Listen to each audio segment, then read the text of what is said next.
Hello and welcome to the podcast Study and Future. And today we do talk about values again, and we talk about Lois McGuire. And my name is Annett Grossmann. I'm a professor at the University of Applied Science in Heilbronn.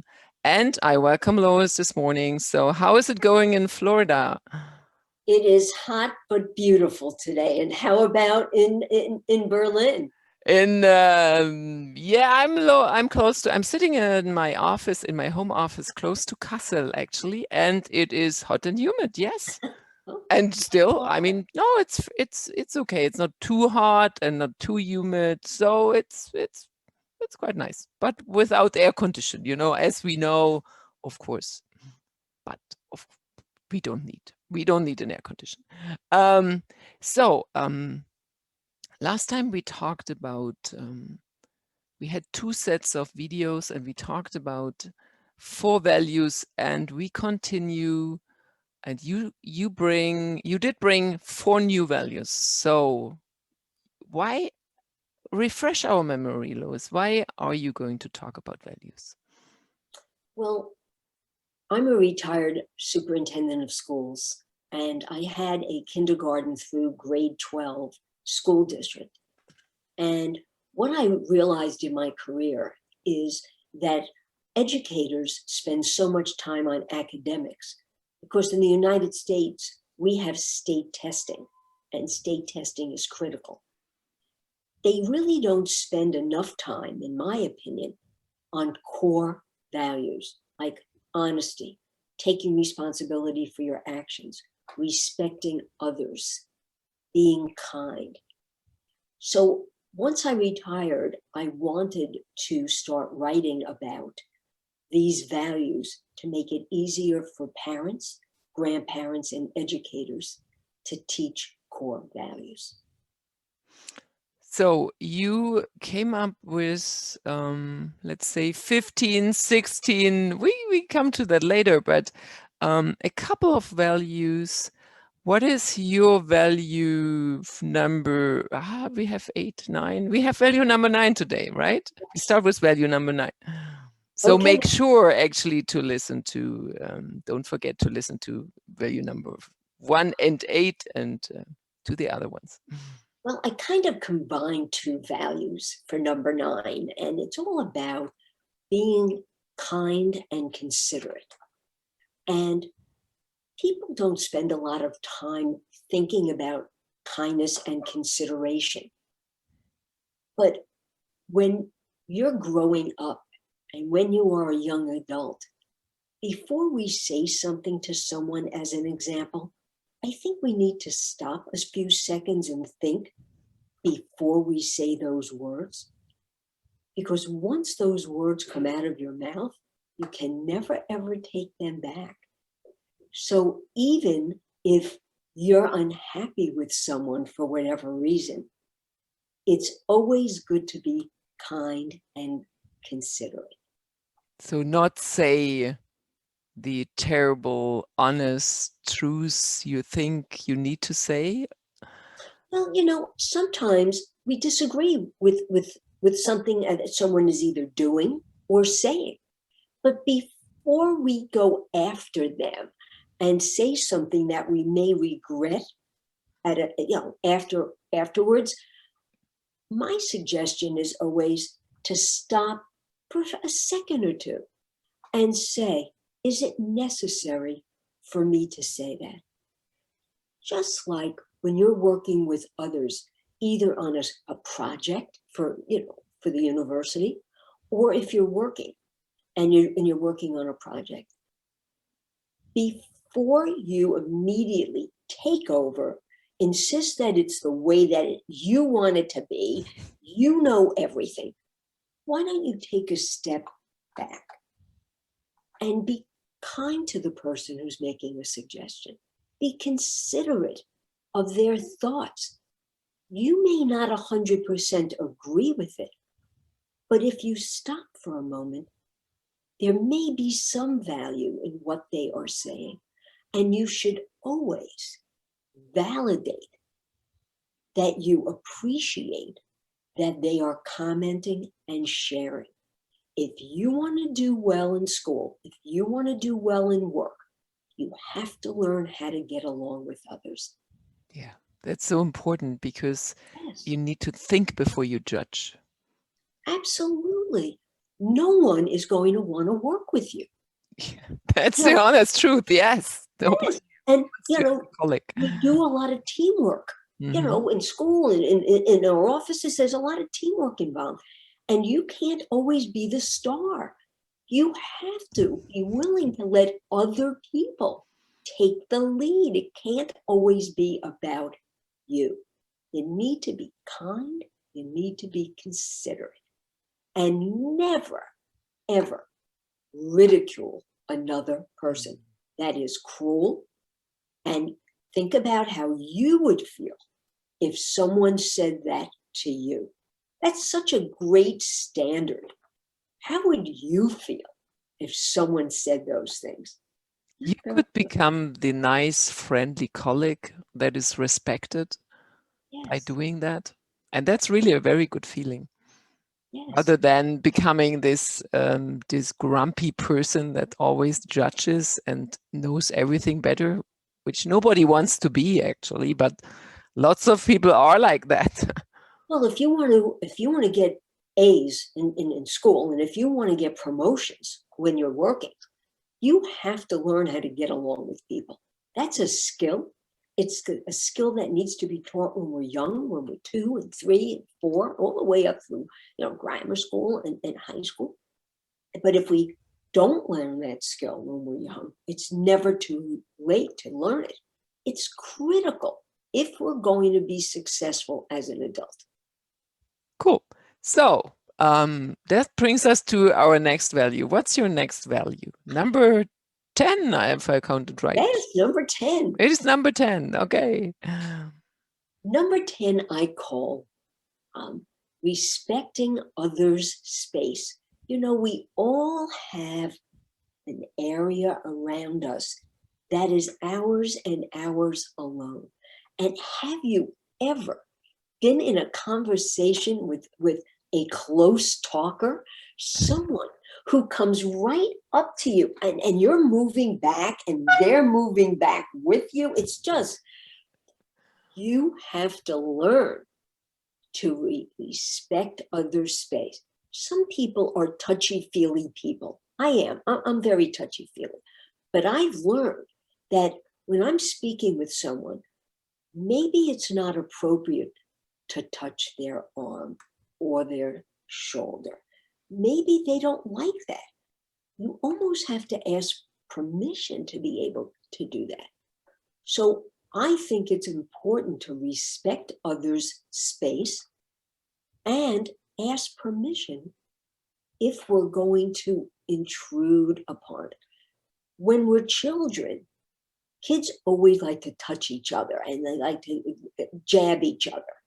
And when we like to teach young children to keep their hands to themselves and not push and not shove, but think about adults who are pushy and they invade your space. You have to be firm and respectful, explaining that makes you uncomfortable, because not everybody loves to be touched. And it is a sign of respect and courtesy to ask permission. And if someone's backing up when you're talking to them, that's a sign that you're leaning in too close. Watch people's body language, watch what they're doing, and it'll help you learn how to approach people. That's a skill. It's a valuable skill. That is also valid for desks. Other Yes. people's desks. Don't put your stuff there. This is just common sense, but people do that, maybe to show power. So, I mean, Possible. notice the signs. If someone is putting their things on your desk, just say no. Yeah. And if You know, you do in that, a don't nice, do it. respectful way. Yes. I would appreciate it if you asked, can I put that there? I mean, it's okay to put it there if it's okay with the person.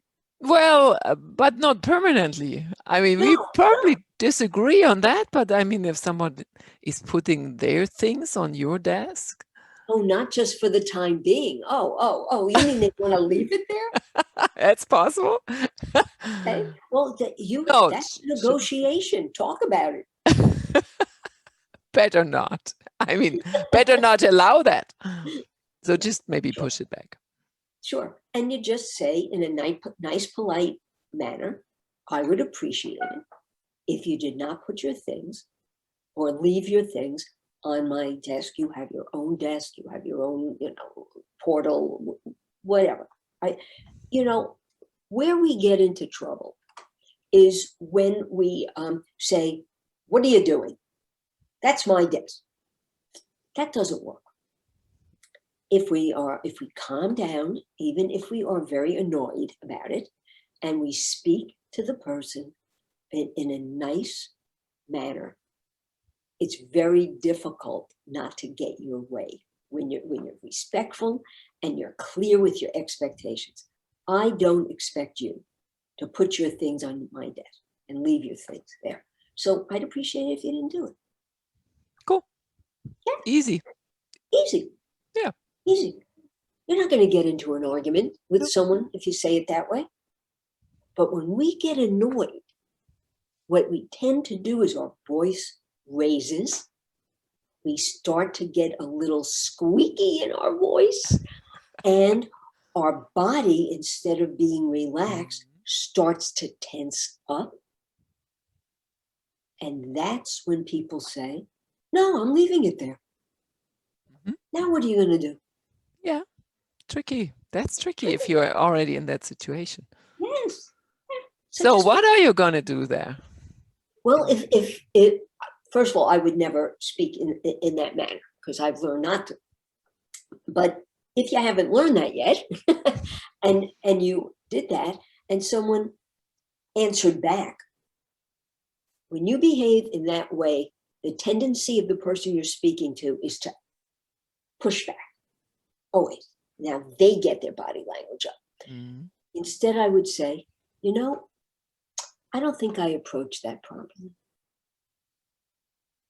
Why don't I explain to you why I'm not going to permit you to leave your things on my desk? I think I owe you an explanation.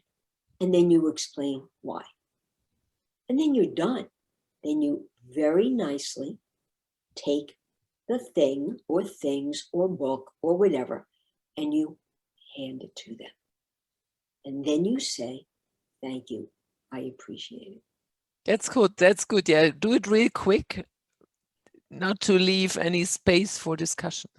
There is no discussion. Yeah, there's no discussion. There is no discussion. My desk, my rule, the way I feel. You don't have to agree. I'm okay with that. But this is how I feel. We need to be able to tell people our emotion. I feel invaded when you put your things on my desk, especially when I know you have a place of your own to put them in. Usually that's the case, yes. Yeah. Value number 11, I call including others. No one likes to be excluded. I want everyone who's viewing this to think about a time they were not included in something and how did that make them feel? I assure you, you're going to say, I felt hurt. I was sad. I didn't know why. I was confused. So I always express to people, if you can include others in something that you're doing, invite them, ask them to. When you're in school and you're working with a group of friends on a project, make sure that you're not leaving someone out. That person may be the person who has the best idea, who really springboards you to have an A paper or an A project. If you're working or starting to work, don't isolate people in the office. They don't have to be your best friend. They're colleagues. And it's important for them to feel that they're a part of the team. You don't have to go out socially with colleagues, but they need to know that you understand the value and the power of working as a team. In your social life, it is just not cool to ostracize somebody. It's important if someone is a peripheral friend who you would like to get to know better, to say, a bunch of us are going anywhere, out to dinner, for drinks, whatever you're doing. Why don't you come?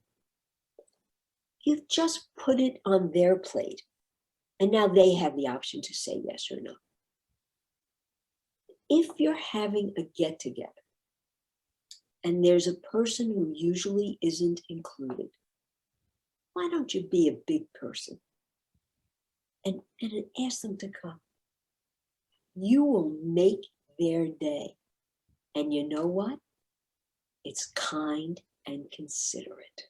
You feel happy after that. After you did it, it generates happiness for Absolutely. yourself. Be the bigger person. Yeah. It is mean not to include people. I don't know what else to say. Think of that party that all your friends are talking about and you weren't asked. That's sad. You feel badly about that. What's wrong with me? Nothing's wrong with you. For whatever reason, they didn't ask. You have to learn to move on when those things happen. Move on. But don't be that person. Be the person who is inclusive, not exclusive. Nice. Okay, so it brings us to number 12. Number 12 is especially very important to you. You told me up front. So what is it? Well, number 12 is learning from elders. If we're lucky, we have grandparents. Not everyone is lucky enough to have them alive. And I would like to say to everyone viewing, spend some time with your grandparents. They're a wealth of knowledge. Why don't you interview them and find out about their lives? I had a grandmother who lived to be 98. All her faculties, got up every day, got put on makeup, got dressed, very sharp. She came from Russia to the United States. And when she came to the United States, there were horse and buggies. There were no automobiles. I want you to think about this. And she lived to see men on the moon. Do you think she was a wealth of knowledge? A wealth of knowledge. If I have one regret, it's that I didn't video her and video her story.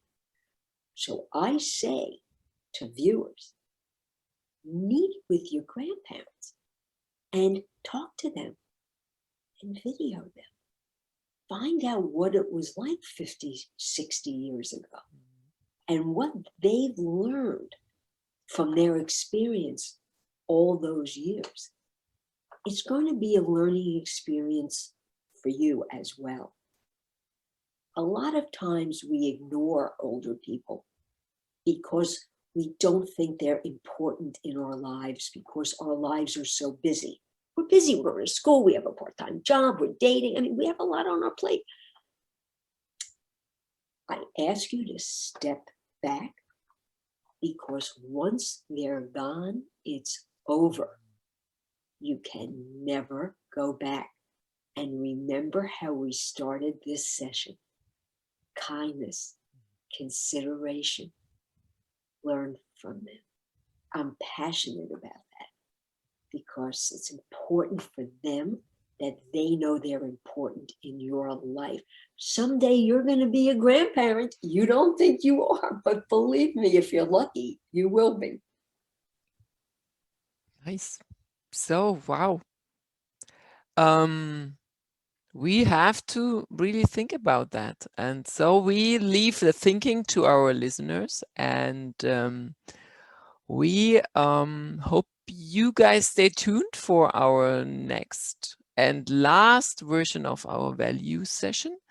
And I say goodbye to you, Lois. And you want to say something? Oh, just have a wonderful day. And I hope you've enjoyed this.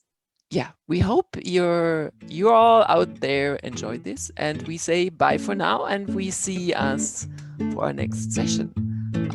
Bye-bye.